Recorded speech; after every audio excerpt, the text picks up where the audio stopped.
فبأي آلاء ربكما تكذبان. Jadi itu memang perlu dibangun. Iya. Jadi kesempurnaan itu tidak langsung didapatkan oleh orang-orang di depan. Tiba-tiba dia datang langsung sempurna. Tapi ada pendidikan-pendidikan, gemblengan-gemblengan. Ada hal-hal yang kadang terjadi, kemudian itu menjadi sebab turun ayat-ayat menegur para sahabat Rasulullah SAW. Iya. Makanya di surah Al-Hujurat itu kan terkait dengan orang-orang yang belum mengetahui beberapa adab terkait dengan Rasulullah, itu dikatakan ulaikal ladzina imtahana Allahu qulubahum littaqwa. Mereka inilah orang-orang yang diuji hatinya dengan ketakwaan. Iya. Ketika Nabi sedang berkhutbah, tiba-tiba datang pedagang dari Syam. Maka sahabat berlari keluar, meninggalkan Nabi berdiri berkhutbah. Jelas ya, mereka belum tahu bahwa pada saat berkhutbah itu, Rasulullah berkhutbah, ada khatib berkhutbah, itu tidak boleh bekerja dengan pekerjaan yang lain. Maka turunlah ayat menegur para sahabat. Wa idza ra'au tijaratan aw lahwan infaddu ilaiha wa tarakuka qa'iman. Qul ma indallahi khairun, sampai akhir ayat ya. Jadi maksudnya ayat ini ketika turun, itu tidak pernah terjadi lagi di tengah para sahabat. Itu jadi pendidikan untuk mereka. Menjadi pendidikan. Jelas ya, begitu cara memahami ayat. Kecuali orang-orang Syiah yang goblok itu lain lagi memahaminya. Orang Syiah itu dia bilang ini sahabat memang durhaka kepada Nabi. Nabi khutbah aja lari keluar mereka. Itu orang-orang Syiah ya. Selalu nyari hal-hal, selalu berburuk sangka. Dan hati-hati busuk seperti itu munculnya dari orang-orang kafir. Karena tidak ada yang benci kepada Nabi dan para sahabatnya kecuali orang-orang yang kafir kepada Allah Subhanahu wa ta'ala. Tapi orang yang beriman, pikirnya itu, mereka melihat itu awal kali syariat datang. Turun hukum-hukum di Medina menetapkan sesuatu. Begitu terjadi hal tersebut, tidak pernah lagi berulang. Begitu turun ayat, tidak pernah lagi berulang. Jelas ya? Yang masalah itu orang Syiah. Sudah turun 10 ayat mensucikan ibunda kita Aisyah radhiyallahu taala anha dari tuduhan zina. Orang Syiah masih menuduh Aisyah radhiyallahu taala anha berzina. Itu ada di buku-buku mereka. Naudzubillah. Jelas ya?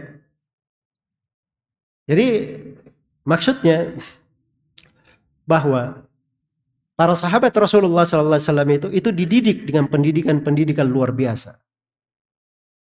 Ketika terjadi masalah, turun ayat-ayat menegur. Turun ayat-ayat menegur. Iya.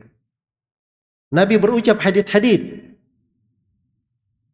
Ketika sahabat misalnya waktu itu berwudu, ada yang tidak mencuci kakinya. Maka Nabi berteriak dengan suara yang paling tinggi, wailul lil aqabi minan nar. Celakalah tumit-tumit itu dari api neraka. Itu teguran, sahabat pun mencuci kakinya. Jelas ya? Karena waktu itu mungkin ada alasan ya, di musim panas mungkin airnya kurang dan sebagainya. Ya. Tapi bersama dengan itu subhanallah, setelah Nabi menegur, itu tidak pernah ada dalam riwayat bahwa mereka bergampangan di situ. Nah, itulah pendidikan-pendidikan. Jadi di sini dibangun kaidah bahwa hidup itu memang ada perjuangan, ada mujahadah.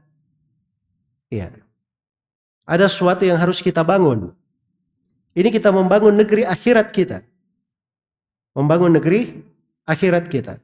Jadi harus ada upaya untuk membangun tempat-tempat persinggahan ke negeri akhirat tersebut. Nah, itu selalu kita perhatikan ya di dalam kehidupan. Iya. Ada sebagian penuntut ilmu itu Masya Allah ya, bagus dia.